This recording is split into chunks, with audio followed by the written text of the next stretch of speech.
So technique number 24 colour coding அப்படின்னா என்னன்னா, எல்லாத்துக்குமே ஒரு ஃபேவரட்டான ஒரு கலர் இருக்கும். அந்த கலரை பார்த்தா நம்மளுக்கே தெரியாமல் நம்மளுக்கு ஒரு உள்ளுக்குள்ள ஒரு எனர்ஜி வைப்ரேஷன் ஜாஸ்தியாகும். அது மூலமாக ஒரு சின்ன ஒரு ஹாப்பினஸ் கிடைக்கும், ஒரு ஸ்மைல் கிடைக்கும்.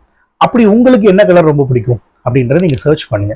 அந்த கலர் சம்பந்தப்பட்ட விஷயங்களை நீங்கள் என்னைக்கு உங்கள் மேனிஃபெஸ்டேஷன் பண்ணக்கூடிய தாட் ப்ராசஸில் அந்த மேனிஃபெஸ்டேஷன் என்னவோ அது சம்மந்தப்பட்ட காரியங்களை நீங்கள் எஃபர்ட்ஸ் எடுக்கும்போது அந்த கலரை போட்டு போங்க. ஸோ அந்த கலரை பார்க்கும் போதெல்லாம் உங்களுக்கு ஒரு ஆட்டோமேட்டிக்காக ஒரு வகையான ஒரு பாசிட்டிவ் எனர்ஜி உங்களுக்கு டெவலப் ஆகும். அதை போட்டுட்டு போயிட்டு நான் இதை சாதிச்சிட்டேன், நான் செஞ்சுட்டேன் அப்படின்றத மைண்டில் ரீப்ளே பண்ண என்ன ஆகும்னா அந்த கலரே உங்கள் ஃபேவரட் கலராக மாறும். நிறைய பேர் சொல்லியிருக்காங்க இல்லையா, என் ஃபேவரட் கலர் இது, என் ஃபேவரட் நம்பர் இருக்குது. எப்படி சொல்கிறாங்க?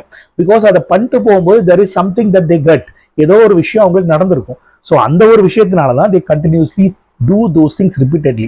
அதே மாதிரி நீங்க ஏற்கனவே உங்களுக்கு ஒரு கலர் பிடிச்சிருந்தாலும் இல்ல ஒரு கலரை நீங்களே செலக்ட் பண்ணி அதை உங்களுக்கு ஏற்ற மாதிரி மாத்துறதாவும் நீங்க பண்ணிக்கலாம். அதன் மூலமாக இந்த கலர் கோடிங் மூலமாக ஒரு கலரை செலக்ட் பண்ணி அதை நீங்க சக்சஸ் ஃபார்முலாவை கிரியேட் பண்றதுக்கான வாய்ப்புகள் நிறைய இருக்கு. இது மூலமா உங்க மேனிஃபெஸ்டேஷன் நீங்க ஈஸியா அச்சீவ் பண்ணலாம்.